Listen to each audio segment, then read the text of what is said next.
इसी समय की बात है, एक छोटे से गांव में अर्जुन नाम का एक युवा रहता था। अर्जुन एक औसत किसान था, लेकिन उसकी आंखों में कुछ अलग करने की चमक थी। उसे हमेशा से अनजान जगहों पर छिपे हुए रहस्य के बारे में जानने की जिज्ञासा थी। गांव में एक बुजुर्ग व्यक्ति थे जो अक्सर एक जादुई शहर की कहानियां सुनाया करते थे। यह शहर बादलों के ऊपर कहीं स्थित था और कहा जाता था कि वहां जाने वाला व्यक्ति कभी वापस नहीं आता। अर्जुन ने इन कहानियों को हमेशा बड़े ध्यान से सुना और एक दिन उसे ठान लिया कि वह इस जादुई शहर की खोज करेगा। एक सुबह सूरज की पहली किरण के साथ उसने अपनी यात्रा शुरू की। उसके पास केवल एक पुराना नक्शा था जो उसने गांव के बुजुर्ग से लिया था। नक्शे पर एक अदृश्य रास्ता दिखाया गया था जो उस शहर तक जाता था। अर्जुन ने अपने सफर की शुरुआत एक घने जंगल से की। जंगल के अंदर अजीब सी शांति थी, जैसे कि वह किसी रहस्य को छुपा रहा हो। चलते चलते अर्जुन को एक झरना मिला जो एक सुंदर धुन गा रहा था। झरने के पास एक पत्थर पर कुछ लिखा हुआ था, जो सच्चे दिल से खोजता है वही इस रहस्य को पा सकता है। इस संदेश ने अर्जुन की उत्सुकता को और बढ़ा दी। उसने झरने के पानी में अपना चेहरा धोया और आगे बढ़ा। जैसे जैसे वह आगे बढ़ता गया, उसे अजीब अजीब सी चीजें दिखने को मिली।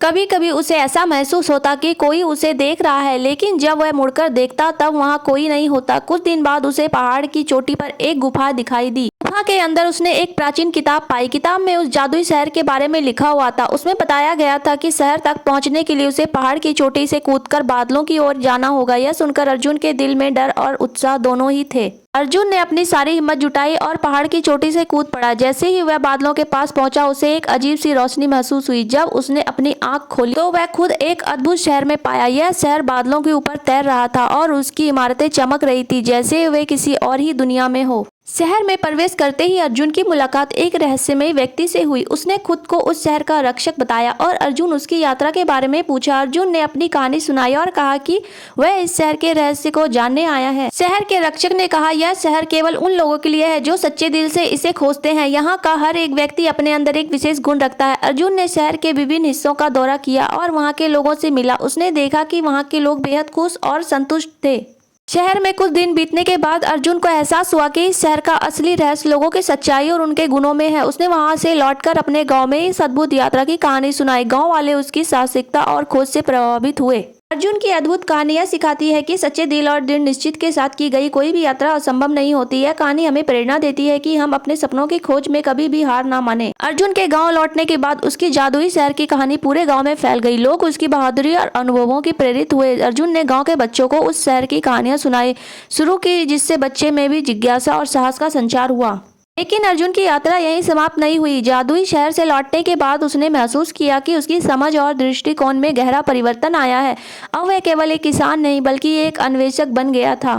उसने ठान लिया कि वह और भी रहस्यमय जगहों की खोज करेगा और उनसे मिलने वाले ज्ञान और अपने गांव दुनिया के साथ साझा करेगा। अर्जुन ने अपनी अगली यात्रा की योजना बनाना शुरू किया। इस बार वह एक प्राचीन खंडर की ओर जाना चाहता था, जिसके बारे में कहा जाता है कि वहां एक समय में महान वैज्ञानिकों और विद्वानों का निवास हुआ करता था। इस खंडर के बारे में कहा जाता है कि वहां अद्वितीय तकनीक और ज्ञान छुपा हुआ है जो आज भी दुनिया के लिए अनजान है। यात्रा की तैयारी में अर्जुन ने गांव के बुजुर्गों से परामर्श लिया और उनके अनुभवों से सीख ली। उनसे अपने हाथ एक कपास, कुछ जरूरी उपकरण और एक डायरी ली, जिससे वह अपनी यात्रा के हर अनुभव को लिखता।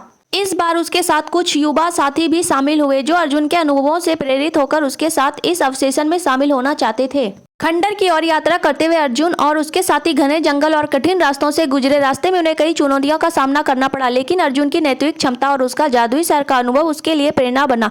उन्होंने हर बाधा को पार किया और अंततः खंडर के पास पहुंचे। खंडर के अंदर जाते उन्हें प्राचीन सभ्यता के अवशेष मिले। वहां की दीवारों पर चित्र और शिलालेख थे जो उस समय की महानता और विद्या को दर्शाते थे। अर्जुन ने अपने अनुभवों और ज्ञान का उपयोग करते हुए उन शिलालेख को पढ़ा और समझा। उसे पता चला कि यह जगह एक समय में विज्ञान और कला का केंद्र हुआ करती थी। खंडर के बीचों बीच उन्हें एक गुप्त कक्ष मिला जिसमें अद्वितीय यंत्र और उपकरण थे। अर्जुन ने महसूस किया कि यह उपकरण आज के युग में से कहीं अधिक उन्नत थे। उसने और उसके साथियों ने ध्यान से इन उपकरणों की जांच की और उन्हें कार्य को समझने की कोशिश की। अर्जुन की इस खोज ने उसे यह सिखाया कि इतिहास में छुपे रहस्य और ज्ञान आज भी हमारे लिए उपयोगी साबित हो सकते हैं। उसने अपनी डायरी में अपने अनुभवों को विस्तार से लिखा और गांव लौटकर इन रहस्यों को साझा किया।